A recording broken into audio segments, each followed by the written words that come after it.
So now we're going to take a step farther. We're going to look at the concavity of a curve. A curve will have some kind of concavity if the slope is increasing or decreasing of the curve. If I have a constant slope, there will be no concavity. It would be a line. However, if the slope is increasing, we're going to wind up having a curve that is concave upward. And if the slope is decreasing over an interval, we're going to be concave downward. And if I zoom in here, let's look at an example of a function that is concave upward. So I'm looking the entire time I'm concave upward. What is happening is, as I work my way to the right, the slope of the curve is increasing, which means f prime is increasing. So the rate of change of my first derivative is positive. The rate of change of my first derivative is positive, which means that if f prime is increasing, the derivative of f prime, which represents the rate of change, has to be greater than 0, which is going to be my second derivative. So if my second derivative is greater than 0, it will be concave upward. Now also notice what happens with our curve. The curve, the entire time, we have our tangent lines here for selected points in blue. I'll make them a little darker. The curve lies above its tangent lines everywhere that it is increasing, or excuse me, everywhere that it is concave upward. Now we'll look at a curve that is concave downward. So a curve is going to be concave downward if the first derivative is decreasing, which means its slope is getting smaller and smaller and smaller. In this case, it's becoming more negative. So in context of derivatives, if the rate of change of my first derivative is decreasing, if f prime is decreasing, that means its rate of change, its derivative, has to be less than 0. Because the derivative indicates rate of change, which means that the second derivative of f will be less than 0 or negative, where a function is concave downward. And when a graph is concave downward, it will lie below its tangent lines. And that'll be important for us a little bit later when we're trying to do some linear approximations. And so that brings us to our second derivative test for concavity. And I've already hinted upon what this is. So we can do a test for concavity by taking our second derivative. And we're looking at an open interval here. If the sign of the second derivative is greater than 0, the graph will be concave upward on this interval. If the sign of the second derivative is negative for all x values in a given interval, the graph will be concave downward. And so our guidelines to doing this and determining the concavity are going to be to find the second derivative, find the values of x that make the second derivative equal to 0 or undefined. We make a sign chart. We can determine our concavity from there. Which takes us to what a point of inflection is. So for our first derivative, where our first derivative changes signs from positive to negative, that is usually indicating that we have a relative extrema.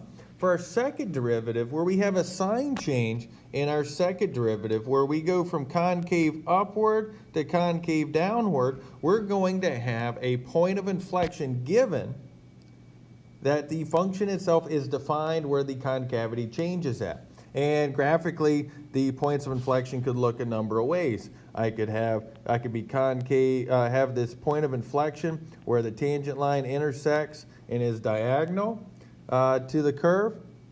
I could have a point of inflection where the tangent line is horizontal, or I could have a curve where the point of inflection has a tangent line that is vertical. And I'm kind of getting ahead of myself there. But the important thing to know is that just because an x value is where the sign of the second derivative changes does not necessarily mean it's a point of inflection. The function has to be defined at that x value to be a point of inflection. That gets a lot of people, they forget that last little test. So let's do two examples here where we find all of our concavity intervals and any kinds of points of inflection that we may or may not have. So we have to go through here and find our second derivative. All right, so our second derivative is 24x plus 42. All right, we're going to set that equal to 0 here because 24x plus 42 is defined for all x values. And we do that, 24x is equal to negative 42. So we get our value that makes the second derivative equal to 0 at negative 7 over 4. What we'll do is we'll make a sign chart for our second derivative to help us identify our intervals for concavity and maybe a point of inflection. So I put negative 7 over 4 on here. It's the only number I have. And we're going to test around that number. So we're going to pick a number left of negative 7 over 4. So let's go with an easy one. Negative 2 would be left of it. And we're going to put it into our second derivative. So if I put negative 2 in for x, negative 2 times 24 plus 42 is going to be negative. So since we're going to be negative, that means we're there. Now I didn't indicate it, but that's where our second derivative equals 0. Pick a number bigger than negative 7 over 4. Let's go with x is 0. Put x is 0 in. We get 0 plus 42 positive. So we have our concavity intervals. So we can identify our concavity. We're going to be concave down where our second derivative is negative and concave up where our second derivative is positive. So f is concave down on the interval from negative infinity to negative 7 over 4 because the sign of the second derivative is negative. And f is concave upward on the interval from negative 7 over 4 to infinity because the sign of the second derivative is positive. Likewise here, we have a sign change at negative 7 over 4, and that is going to be indicative of us having a point of inflection. Now, I do the quick check. Negative 7 over 4, if I put it into f of x, in here I am defined because the polynomial is defined for all real numbers, so I do have a point of inflection graphically at negative 7 over 4. All right, now we're going to look here and do the same thing again. I need to find my intervals of concavity. I need to go find my second derivative. So we wind up getting our first derivative to be negative 10x over x squared minus 4. Now we got to go find our second derivative. All right, so we get our second derivative to be this right here. And so we go find our critical numbers of our second derivative. So where it equals 0 and where it's undefined at. And so those critical values are going to be x is equal to positive or negative 2. That makes the denominator 0. And what makes the numerator equal 0 is going to be positive or negative square root of 4/3 or 2 over the square root of 3. All right, so now we're going to go through and we're going to test around those numbers. And every time that we're testing around those numbers, we're plugging into our second derivative. So I'm going to start in between. I'm going to pick a number between negative 2 over the square root of 3 and positive 2 over the square root of 3. I'm going to put in 0. I put in 0 for the x, and I get positive over a negative. So I'm negative in here. All right, now I'm working my way around. Let's say I'm going to pick a number between negative 2 and negative 2 over the square root of 3. So I'm going to go with negative 1. Put negative 1 in. We're positive in our numerator. Put negative 1 in. We're negative in our denominator. So we're still negative. Pick out a number that's smaller than negative 2. We'll go with negative 3. I put negative 3 in for all of my x's. Positive. And then 9 minus 4, positive. So positive over a positive makes a positive. And we got 2 more intervals to test. We'll go with 1 in between 2 over the square root of 3 and 2. Put 1 in positive, negative on the bottom. That makes a negative.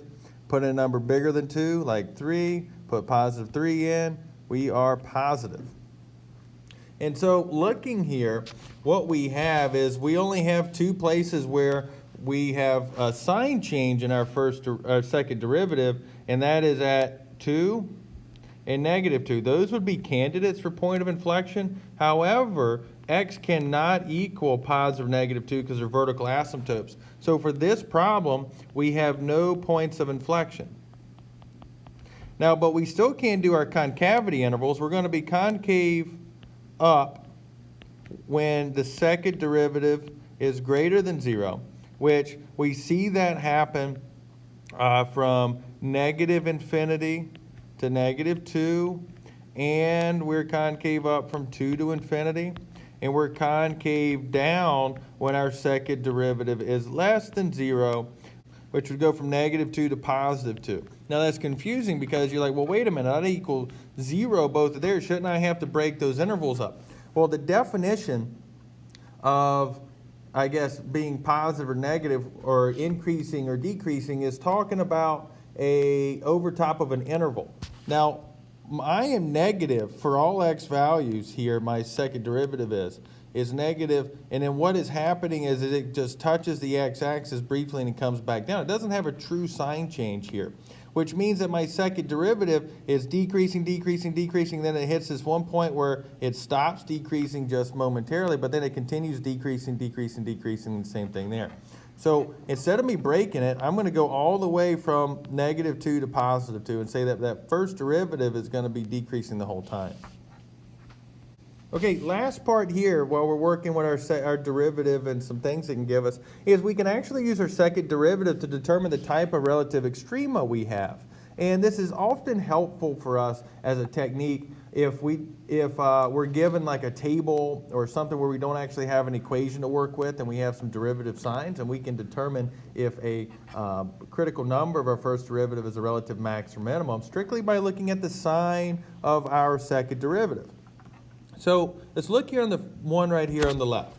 So we'll start and say use the second derivative to determine any relative extrema. Well, I still need to find my first derivative. So that'd be -3x to the 4th power plus 15x squared. And I need to find the critical number, so I'm going to factor that, take out the GCF, I'm going to take out -3x squared. I do that, that leaves me with what? X squared minus 5. And our critical numbers here are x is equal to 0, x is equal to positive or negative square root of 5. So the second derivative, what I would do is I'm going to take the derivative of my first derivative, and then I'm going to put those three numbers in to see what the signs are. So we'd have -12x to the 3rd power plus 15x.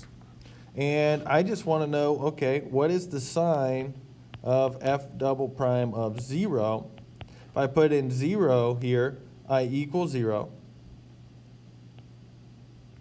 Negative square root of 5, what my sign is. I'd have 60 roots of 5 minus 15 roots of 5, which that is just going to be positive. So our second derivative is positive there. And let's find the sign of our second derivative. I put in positive square root of 5. We'd wind up being negative. And so basically what it tells me is that x is, if my second derivative equals 0, that means x equals 0 is not a relative extrema. Now, if my second derivative is positive, that means the function is concave up at that point, which means that that relative extrema at x is equal to negative square root of 5 will be a minimum. And if my second derivative is negative, that means we're concave down, and that critical number is going to be a relative maximum. Okay, let's look here. So we're given that f is continuous at x is equal to -2, and they tell me that the derivative of f at x is equal to -2 is equal to 0. So that means x equals 2 is a critical number.